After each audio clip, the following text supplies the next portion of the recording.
Hello साथियों, एक बार मैं फिर आप लोगों के लिए एक वीडियो लेकर आया गया हूं। और पिछले वीडियो में हम बात कर चुके हैं शब्दों पर। शब्द एक बताया था।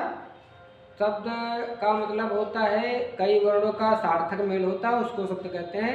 और वर्ण आपको पहले बता चुके हैं, वर्ण दो प्रकार के होते हैं, पहला स्वर दूसरा व्यंजन, अर्थात वर्णों के सार्थक समूह को ही शब्द कहते हैं। और कल हम चर्चा कर चुके हैं इस पे रूढ़, यौगिक और योग रूढ़ की बात कर चुके हैं। अर्थात रचना या बनावट के आधार पर शब्दों के भेद की बात कर चुके हैं। रचना या बनावट के आधार पर शब्दों के भेद की चर्चा कर चुके हैं। तो उसमें पहला बताया था आपको रूढ़ शब्द। पहले क्या? रूढ़ शब्द। और दूसरा बताया था नंबर 1 रूढ़, नंबर 2 यौगिक, और तीसरा यौगिक शब्द, तीसरा योग रूढ़ शब्द बताया था। योग रूढ़ शब्द बताया था। और इसमें हम रिवीजन कर लेते हैं। इसमें देखिए रूढ़ शब्द ऐसे होते हैं जो अपने में ही परिपूर्ण होते हैं। इनको किसी दूसरे शब्द के अर्थ प्रकट करने के लिए किसी दूसरे शब्द की आवश्यकता इनको नहीं होती है। जैसे हाथी, नमक, पानी, ऐसे शब्द होते हैं। अगर इनके टुकड़े कर दिए जाए तो इनका अस्तित्व समाप्त हो जाता है, उनको कहते हैं रूढ़ शब्द।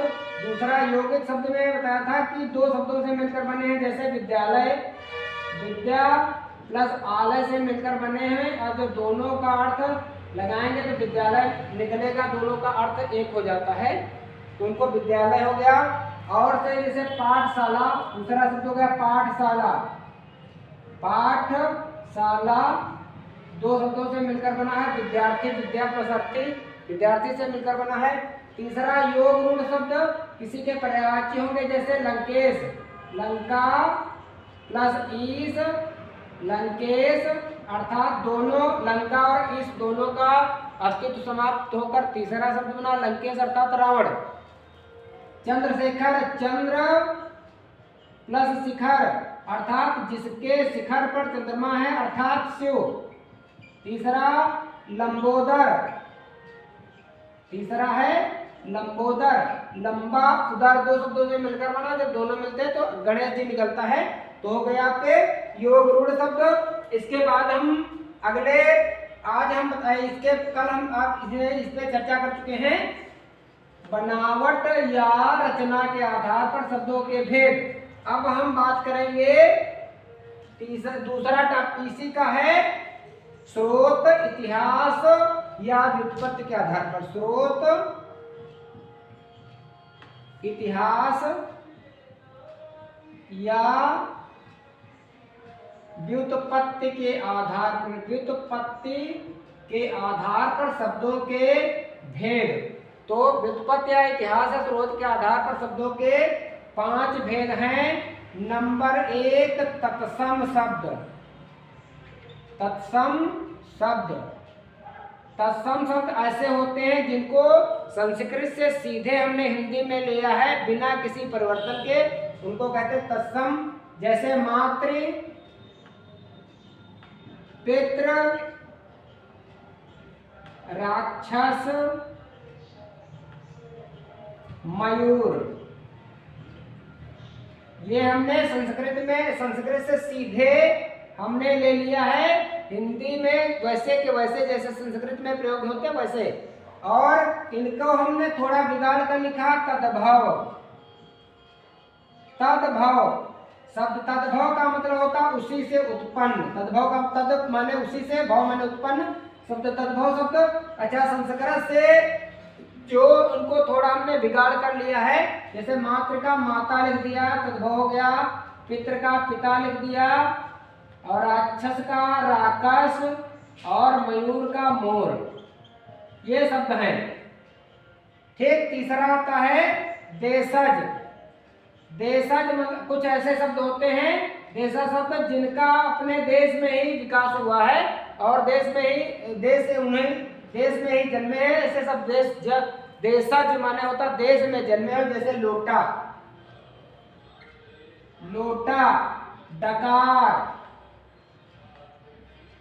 थाली, फटफटिया, फटिया शब्द हमने अपनी सुविधा के लिए कुछ ऐसे शब्द बना लिए हैं, वो उनको कहते हैं देशज। और चौथा है विदेशज, चौथा है विदेशज, अर्थात विदेशज का मतलब होता है ऐसे शब्द जो विदेशों में जन्मे थे, अर्थात विदेशों से शब्द हमने लिए हैं, हिंदी में लिया है। जैसे उदाहरण के लिए रेल, रेल आपकी है, ट्रेन, ट्रेन है, डाक,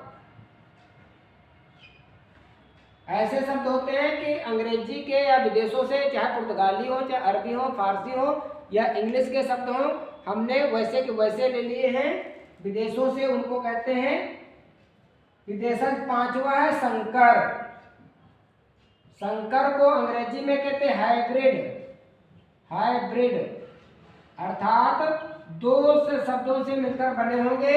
जैसे यहाँ पर देखें डाक घर, जैसे डाक घर अर्थात डाक अंग्रेजी का और हिंदी का घर, तो दो शब्दों से मिलकर बना रेलगाड़ी, रेल,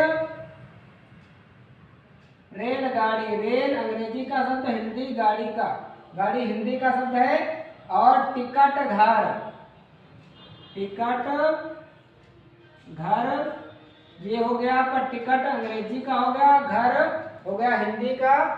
और इसमें आप देख लीजिएगा 5 प्रकार के होते हैं, स्रोत, इतिहास या व्युत्पत्ति के आधार पर। अगर आपको हमारा ये वीडियो आज का पसंद आया हो तो लाइक करें, शेयर करें, सब्सक्राइब करें और पूरा वीडियो देखें। बहुत बहुत धन्यवाद।